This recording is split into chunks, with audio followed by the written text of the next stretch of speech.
Buenas, al siguiente y último vídeo tutorial de nuestro frontend para consumir nuestra API. Y en este vídeo tutorial veremos las dos tareas, las dos operativas que nos faltan, que es la de modificación de reserva y baja de reserva. Y vamos a ir haciéndolas, pues bueno, en el orden creo que más correcto. Vale, vamos a partir de exactamente donde lo dejamos en el vídeo tutorial anterior, en el cual ya tenemos la consulta de todas las reservas y habíamos activado cada uno de los botoncitos de cada una de las líneas, de cada una de las filas de la tabla, de forma que cada vez que pulsamos sobre un botón nos aparecen los datos de esa reserva, los datos completos de esa reserva en el formulario. Con el formulario, una vez que tenemos los datos, podemos modificarlos o podemos dar de baja completamente la reserva.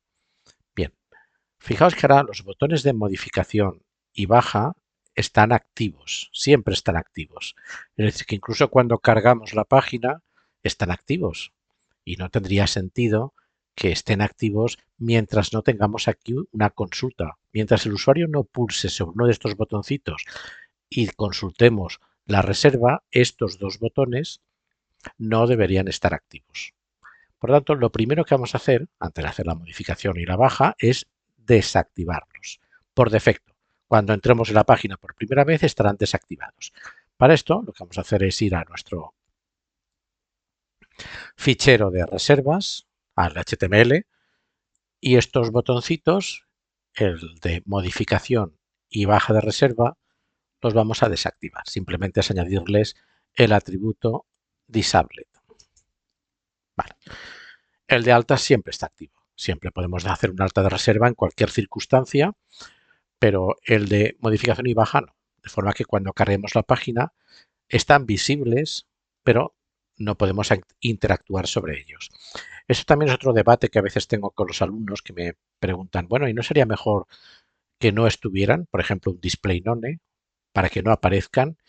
Y mi experiencia me dice que no, que eso no es lo mejor, porque el usuario tiene que saber siempre qué puede hacer en esta página, en esta aplicación. Digo en esta página porque esta aplicación todo transcurre en una sola página, en una sola pantalla.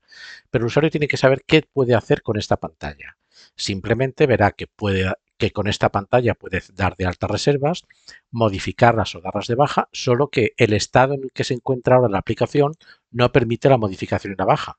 ¿Cuándo va a permitir la modificación y la baja? Cuando seleccionemos de aquí una reserva. Si aquí seleccionamos una reserva, en cuanto se complete la consulta, se tendrían que activar estos dos botoncitos. Pues esto es lo que vamos a hacer. Vamos a activar los botones cuando realicemos la consulta de una reserva. Vamos a abrir el fichero de consulta, el de consulta reserva, la función consulta reserva. ¿Qué estamos haciendo cuando el servidor nos entrega los datos de la reserva? Pues cumplimentar el formulario. Bueno, pues aparte de cumplimentar el formulario, vamos a activar los botones de modificación y baja. ¿Cómo los activamos? Pues bueno, fijaos que por defecto tienen el atributo disabled, pues básicamente es quitarles el atributo disabled, eliminarles el atributo disabled. Vamos al documento, vamos a identificar el botón de modificación, que es el botón que tiene el atributo name con el valor modificación. No tienen un ID, podríamos añadirle un ID sin problemas o una clase, pero como no lo tienen y tenemos el name, pues podemos utilizar el name. Así identificamos el botón de modificación. ¿Qué queremos hacer? Pues eliminar el atributo disabled utilizando la función remove attribute disabled. Esto es lo que queremos hacer para que se active el botón de modificación y exactamente lo mismo con el botón de baja.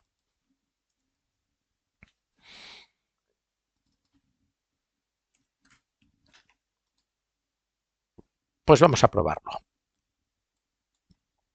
Vamos a estar inactivos cuando cargamos la página. En cuanto seleccionamos una reserva, fijaos cómo ya están activos. Ya los tenemos de nuevo activos. Bien, pues siguiente paso. Vamos a cerrar el fichero de consulta. Creo que ya no lo vamos a necesitar más, en principio. Bien, aquí tenemos un problema gordo. Bueno, sí lo vamos a necesitar el fichero de consulta, lo vamos a dejar ya preparado. Cuando realizamos una consulta de una reserva, fijaos que estamos trasladando todos los datos que el usuario puede modificar. Realmente para la baja no necesitamos ningún dato, pero no podemos hacer una baja sin previamente seleccionar una reserva. Claro, estos son los datos que el usuario puede modificar, pero hay un dato adicional que necesitamos para modificar la reserva y la baja reserva que el usuario no puede modificar, pero que es imprescindible. Y ese dato es este valor de aquí. Es el ID de la reserva, porque luego recordad que nuestra API, la modificación, el filtro que utiliza es el ID de la reserva, es la clave primaria, y la baja de reserva la hace también por clave primaria. Por lo tanto, aquí nos faltaría la clave primaria. La clave primaria no nos interesa que el usuario la vea. Bueno, la está viendo aquí, es cierto, pero en el formulario no nos interesa crear un input visible porque ese input, esa clave, el usuario no la puede modificar. Por lo tanto, la necesitamos, pero no queremos que se vea. Y para eso tenemos, que lo comenté en el primer vídeo tutorial, en el formulario, tenemos el primer input que tenemos, que es este de aquí, es un input de tipo hidden, que tiene un ID que se llama ID reserva. Pues cuando trasladamos los datos del servidor que nos devuelve la API al formulario, nombre, teléfono, fecha, hora, personas, observaciones, esto lo hemos hecho en el vídeo tutorial anterior, que no se nos olvide que se nos había olvidado, pero ahora que vamos a hacer la modificación y la baja, lo vamos a necesitar, el ID reserva.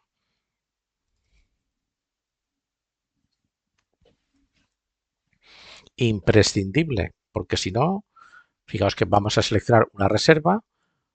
Si abrimos la herramientas para desarrolladores, esto no es herramientas para desarrolladores, esto sí, y seleccionamos el formulario, bueno, vamos a seleccionar una reserva ahora. Seleccionamos aquí el formulario. Fijaos que el primer input type hidden tenemos value 10. Pues esta es la clave primaria de esta reserva que la necesitamos en la modificación y en la baja. Por lo tanto, ya la tenemos en el formulario. Ahora sí hemos añadido esta línea. Ahora sí podemos cerrar ya el ficherito de consulta y vamos a ver qué problema tenemos ahora con los botones de modificación y baja y cómo solucionarlo, porque la solución es muy interesante. Fijaos que hasta ahora, como con este formulario de aquí, solo teníamos un botón activo que era el de alta. Perfecto. Y vivíamos felices y contentos porque el alta era un tipo submit. Recordad que pusimos un tipo button, pero perdíamos las validaciones del formulario y lo volvimos a cambiar a tipo submit para que las validaciones del navegador se mantengan e hicimos una argucia para que, aunque sea de tipo submit, el formulario no se envíe al servidor. Bien, pero es que ahora necesitamos dos botones más. Estos dos botones, el de modificación y el de baja, que ya os digo que serán también de tipo submit. De hecho, el de baja no haría falta que sea de tipo submit, pero bueno, ya que lo tenemos de tipo submit, vamos a mantener los dos. Pero el de modificación sí, porque el de modificación queremos también las validaciones. Las validaciones que tenemos en el alta se tienen que mantener en la modificación. Si en el alta el nombre, la fecha, la hora son obligatorios, en la modificación también. Por lo tanto, necesitamos que sean de tipo submit. Claro, el problema es que ahora tenemos un evento para tres botones. Con el alta teníamos el evento submit, pero solo ejecutaba la función de alta. Pero es que ahora tenemos tres submits y solo tenemos un evento, que es el evento que está asociado a la propia etiqueta del formulario. Fijaos que vamos al fichero de inicio y en el fichero de inicio teníamos aquí, esto fue lo primero que hicimos en el fichero de inicio, es activar el evento para el botón de alta. Perfecto. Activar el evento para el botón de alta que ejecuta la función alta reserva. Pero es que ahora necesitamos esto. Vamos a hacerlo aquí, activar, lo vamos a hacer los dos a la vez, eventos para los botones de modificación y baja. Y los eventos, como el botón es de tipo submit, pues vamos a detectar igualmente el submit del formulario. Query selector. No, perdón, los botones de modificación y baja no tienen, exacto, no, perdón. No tienen evento porque es lo que os comentaba antes. Aquí me he hecho un poquito de lío, ¿eh? Solo hay tres botones, pero un evento que está asociado al formulario. Por lo tanto, el evento submit es único que es el del formulario, pero que hasta ahora vivíamos felices y contentos porque sabíamos que cada vez que se hace un submit del formulario era porque se había pulsado el botón de alta, pero ahora cada vez que se haga un submit del formulario puede ser porque se haya pulsado el de alta, el de modificación o el de baja. Por lo tanto, aquí no es cuestión de añadir dos eventos más, sino que el problema que tenemos es que los tres botones van a disparar el mismo evento sobre el formulario. Claro, pues ahora este evento submit, tiene asociado la función alta reserva. Hasta ahora nos iba bien, pero ahora no va a ser alta reserva porque depende del botón pulsado. ¿Qué vamos a hacer? No hay problema. Vamos a ejecutar una función cuando se haga el submit del formulario que le vamos a llamar evaluar petición o botón. Para que se vea más claro, va a ser comprobar botón. ¿Qué va a hacer esta función? La vamos a definir aquí, en el mismo fichero inicio. Aquí abajo vamos a poner función comprobar botón. Bueno, pues recordad que os he comentamos en el alta que cada vez que se produce un evento, en este caso es el evento submit, automáticamente se crea un objeto asociado a ese evento. Vale. Y ese objeto tiene una serie de atributos, de métodos que podemos utilizar. Si necesitáramos acceder a ese objeto, tenemos que recuperarlo en la función, como parámetro de entrada de la función. Este objeto siempre le llega a la función, siempre, lo que comentaba en el alta, siempre llega a la función. Simplemente que la mayoría de veces no lo necesitamos y no tenemos que recuperarlo, pero si lo necesitamos hay que recuperarlo. Vale, pues este evento,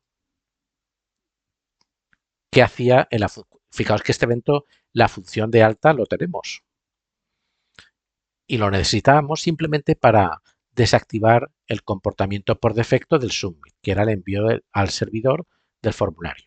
Bueno, pues en la función de alta, como ahora la función de alta ya no se va a ejecutar directamente cuando se produzca el evento submit, sino que se va a ejecutar esta función de aquí, pues en esta función es donde vamos a desactivar el comportamiento por defecto. Aquí es donde vamos a desactivar el comportamiento por defecto. Aquí vamos a poner el event.prevent default. Si lo estamos desactivando aquí la función de alta ya no hará falta, porque de hecho aquí ya la función de alta ya no va a llegar el evento. El evento se queda en la primera función que se ejecuta cuando se activa, pero no se propaga a las funciones que luego llamemos desde dentro de la primera. Por lo tanto, aquí esto ya lo podemos eliminar, porque aquí ya no nos va a llegar el evento. Vale, ya está desactivado el comportamiento por defecto. Bueno, ahora quiero comprobar qué tenemos que hacer. Pues ahora sería interesante comprobar qué botón ha disparado el evento. Hay tres botones que pueden disparar el evento submit, el de alta, el de baja o el de modificación. ¿Cómo lo sabemos? Pues este objeto, ya os digo que es una maravilla este objeto, porque tiene, vamos a verlo, console.log ev, este objeto event. ¿Qué tiene este objeto event que lo hace tan interesante? Pues lo vamos a ver. Vamos a pulsar sobre cualquier botón, bueno, ahora solo el de alta, bueno, vamos a seleccionar para poder pulsar el de modificación, por ejemplo. Vale, pues aquí tenemos, fijaos que los tres botones van a ejecutar la función comprobar botón. Bueno, pues comprobar botón, este es el evento, el objeto que corresponde al evento submit. Bueno, pues tiene muchos atributos y muchos métodos. Hay uno de ellos que se llama submitter, que lo abrimos y vemos que nos aparece también otro montón de atributos. Bueno, pues uno de estos atributos que están ordenados, por fortuna están ordenados alfabéticamente, se llama, lo tenemos por aquí abajo, name. Pues fijaos que este atributo submitter, que es un objeto, y es dentro de ese objeto submitter, el atributo name nos dice el botón que hemos pulsado. Fijaos que si pulso alta, lo tendremos por aquí abajo ahora, events, bueno, vamos a hacer otra cosa mejor. Vamos a poner event, el console log, vamos a poner event submitter. Hemos visto que era este el objeto que Name. Del objeto event quiero consultar el atributo submitter, que resulta que es otro objeto que tiene otro montón de atributos. Pues bueno, quiero consultar el atributo name de este objeto. Y fijaos que ahora vamos a pulsar a alta y tenemos que nos aparece el atributo name del botón pulsado. Pues vamos a seleccionar aquí para poder activar los botones de modificación y baja. Modificación, baja, alta. Pues esto es una maravilla porque nos permite saber qué botón se ha pulsado. Y una vez que lo sé, pues simplemente lo que voy a hacer es crearme aquí una variable que le voy a llamar botón pulsado. Event submitter name. Y ahora aquí vamos a hacer un switch o un if. Yo soy amigo de los switch, ya os lo he comentado alguna vez, cuando se utilizan de esta forma. De esta forma. Es decir, tenemos una variable y queremos evaluar el contenido de esta variable que sé seguro que tiene una cantidad muy limitada de valores posibles. En este caso 3, alta, baja, modificación. Podéis utilizar un if else si os gusta más, pero el switch para este tipo de casuísticas, evaluar el contenido de una variable que contiene un número muy limitado de valores, concretamente 3, que es o alta o modificación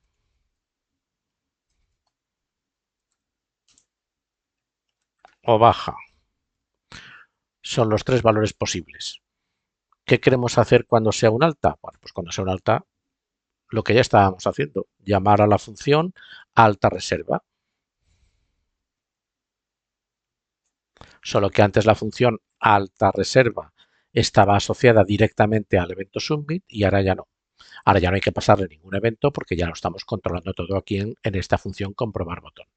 Y que no se nos olvide el break, porque si no se va a ejecutar también la modificación y la baja. ¿Qué quiero hacer cuando sea el botón sea el de modificación? Pues vamos a ejecutar una función que todavía no existe, pero ya la vamos a dejar indicada, que se llama modificación reserva y de nuevo el break. Y para la baja, pues una función baja reserva, que tampoco existe todavía, y el break. Bueno, aquí el break no haría falta, porque es la última, pero... ¿Y hace falta poner un default si no es ninguna de estas tres? Pues no. Si no es ninguna de estas tres, quiere decir que el usuario nos ha manipulado el formulario y habrá puesto cualquier cosa. Pues entonces el botón no funcionará, no hará absolutamente nada, pues ya está, no hace falta poner default. Y ahora ya tenemos activadas las validaciones del navegador, ya las teníamos activadas, pero ahora ya podemos identificar qué botón se ha pulsado, porque los tres botones tienen asociados un único evento. Bien, pues si no nos hemos equivocado en la sintaxis vamos a hacer la función de modificación. Vamos a crearnos un archivo JS que vamos a llamarle modificación.js. He puesto una coma. Aquí nos vamos a crear la función modificación reserva, ¿vale? ¿Y qué tiene que hacer esta función? Pues básicamente me vais a permitir que abra la función de alta de reserva. Voy a copiarme absolutamente todo. Recordad que no estamos optimizando código, ¿eh? Deberíamos luego optimizar código, pero aquí hay código que estamos repitiendo en varias funciones, pero se trata de momento de ver cómo hacer toda la aplicación y luego ya os comenté que quizá en un video tutorial posterior haríamos un poco de optimización, lo que se llama una refactorización de código. Refactorización de código es cambiar el código no para añadir o quitar funcionalidades, sino para optimizarlo y hacerlo más robusto. Vale, pues en alta, vale, pues aquí en modificación voy a copiarme absolutamente todo porque veréis que lo que tenemos que hacer es muy parecido al alta. Básicamente, tenemos que obtener los datos del formulario, los mismos que para el alta. Nombre, fecha, hora, teléfono, personas y observaciones, pero que no se nos olvide que necesitamos uno más, que es el ID reserva, que lo tendremos que enviar porque nuestra API la modificación la hace utilizando la clave primaria.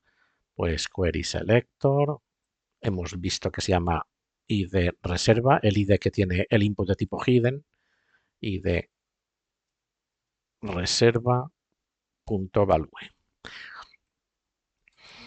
Confeccionar un objeto con los datos de la reserva. Lo necesitamos. Ya copiar del alta es el mismo objeto. Confeccionar un objeto con los parámetros de la petición. Lo necesitamos. Solo que el parámetro, el método, ahora no es el post, es el put. La modificación, recordad, era el método put. Tenemos que enviar los datos de la reserva en el body, las cabeceras también, application JSON. La API a consumir, pues es la misma, pero vamos a poner la interpolación de strings, pero recordad que la modificación, el método put, los datos de la reserva se envían en el cuerpo de la petición, ya lo estamos haciendo, pero el identificador de recurso, el identificador de la reserva se envía por la URL. Y recordad que la API espera recibir el identificador en un parámetro que se llama ID, igual, y aquí, pues utilizando los templates, ponemos el ID reserva. Vale, realizar la petición al servidor, perfecto, API, respuesta, respuesta JSON, todo es todo igual. Con la respuesta del servidor, ¿qué hacemos? Bueno, pues la respuesta será o reserva modificada correctamente o si hay algún error de validación, exactamente lo mismo que en el alta. Por lo tanto, mostramos la respuesta. ¿Hay que limpiar el formulario en la modificación? No. En la modificación, cuando modificamos una reserva, hay que mantener los datos en el formulario. Por lo tanto, esto no lo tenemos que hacer. Sí que lo hacíamos en el alta. ¿Hay que volver a lanzar la consulta? Sí. Sí hay que volver a lanzar la consulta porque si modificamos una reserva y modificamos algunos de los datos que aparecen aquí, por ejemplo la fecha, tenemos que volver a actualizar la tabla de consulta. En principio ya podríamos probarla porque ya está todo. El error es exactamente igual. El tratamiento de error que estamos haciendo para el alta lo podemos mantener para la modificación y ahora podemos probar la modificación. Vamos a modificar la reserva de Arch Stanton, que era el 16 del 10, pues resulta que no, que en vez del 16 del 10 la quiere para el 18 del 10, que es uno de los datos que tenemos aquí en la tabla. Vamos a pulsar a modificación. Nos aparece modificación reserva is not defined, el mismo error que he cometido antes. Es un error que aunque lleve 25 años programando lo sigo cometiendo, pero bueno. Y es incorporar el ficherito de modificación en el fichero principal, claro. Si no, pues ya está. Bien, que todos sean estos errores. Modificación, modificación.js. Vale, pues ya tenemos el de modificación. Vamos a ver ahora. Bueno, Arch Stanton, te toca a ti. El 16 del 10, 18 del 10, modificación, reserva modificada correctamente. Fijaos que aquí todavía no ha cambiado porque el alert, hasta que no cierre el alert, no se sigue ejecutando la línea siguiente. El alert paraliza la ejecución del código, pero en cuanto pulsa aceptar, ya se ha vuelto a refrescar la tabla. Bueno, pues la modificación parece ser que funciona correctamente, parece ser. Vale, pues vamos a probar la baja de reserva.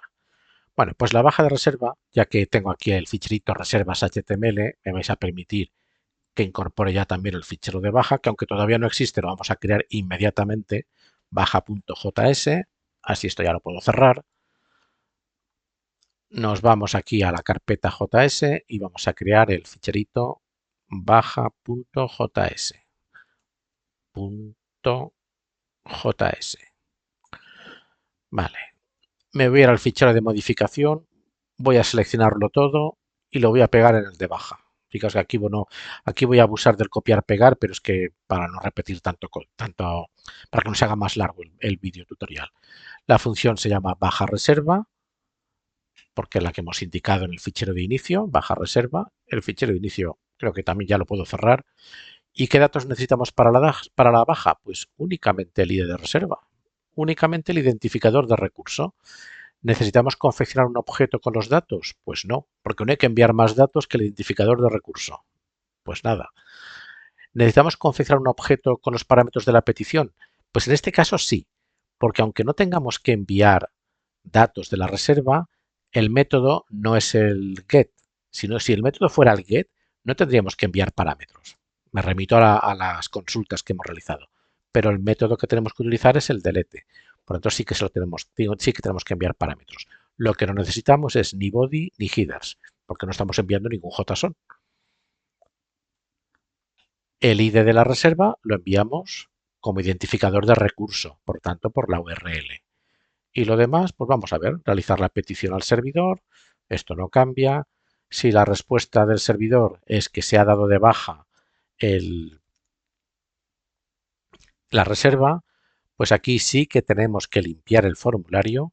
Aquí sí que tenemos que limpiar el formulario porque no tiene sentido que se dé de baja de una reserva, que nos aparezca el mensaje de baja efectuada y que los datos de la reserva permanezcan en el formulario. Pues así que vamos a limpiar el formulario.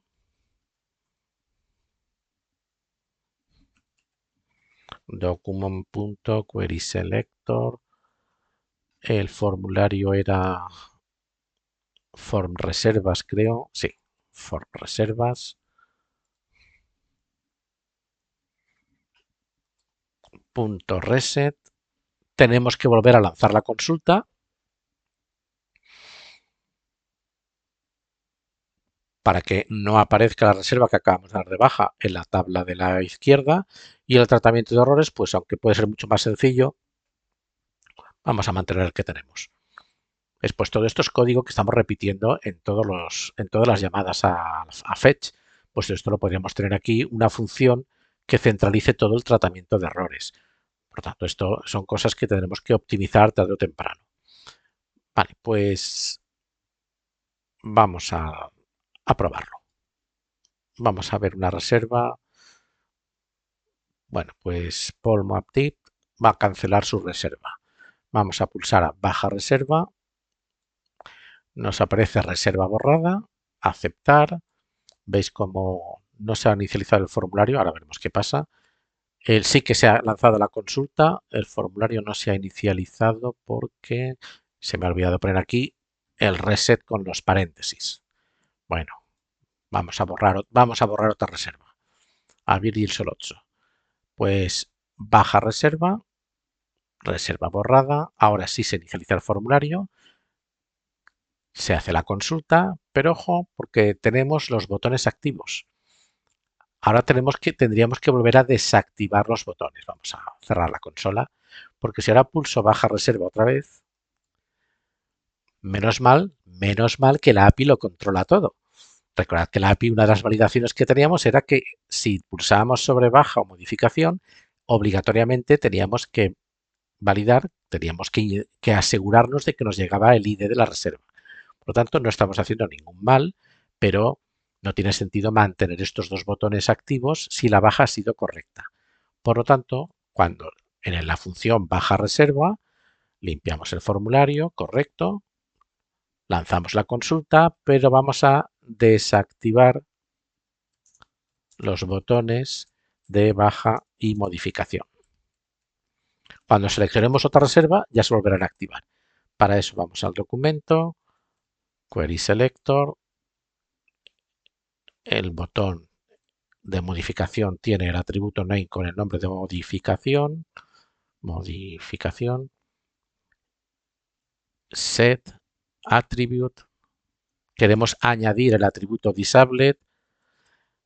El método de la función setAttribute necesita dos parámetros. El primero, el atributo que queremos añadir, y el segundo es el valor a asociar al atributo. El atributo disable realmente es una propiedad de etiqueta, es decir, o está o no está. Si está, es que está desactivado el botón, y si no está, es que está activado. Pero como el setAttribute nos exige obligatoriamente dos parámetros, le informamos un true, el booleano true, y lo mismo con el botón de baja, name baja setAttribute disable true. Y vamos a probarlo. Ya nos quedan solo dos reservas. Vamos a borrar la de Arch Stanton. Baja reserva, reserva borrada, formulario limpio, consulta actualizada y botones de modificación y baja desactivados. Cuando volvemos a seleccionar otra reserva, se volverá a activar.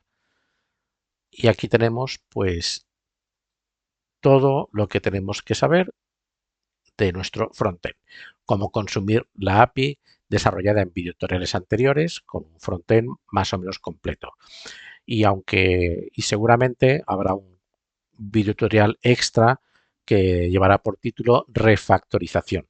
Y veremos pues todo lo que os he ido comentando. Vamos a intentar optimizar el código en la medida de lo posible para que no tengamos tanto código repetido. Pero esto ya será otro videotutorial que tardará un poquito en aparecer. Pues dejamos aquí nuestro desarrollo del frontend. Espero que os haya servido para poder hacer otras actividades similares o poder experimentar con otro tipo de frontends distintos y que nos haya servido también para entender cómo funciona una petición a dominios diferentes, a dominios distintos al que pertenecen el frontend, lo que son las peticiones CORS, cómo funcionan las peticiones CORS. Y si os ha servido para eso, pues perfecto. Pues esa era la intención. Pues nos vemos en siguientes videotutoriales de otros temas.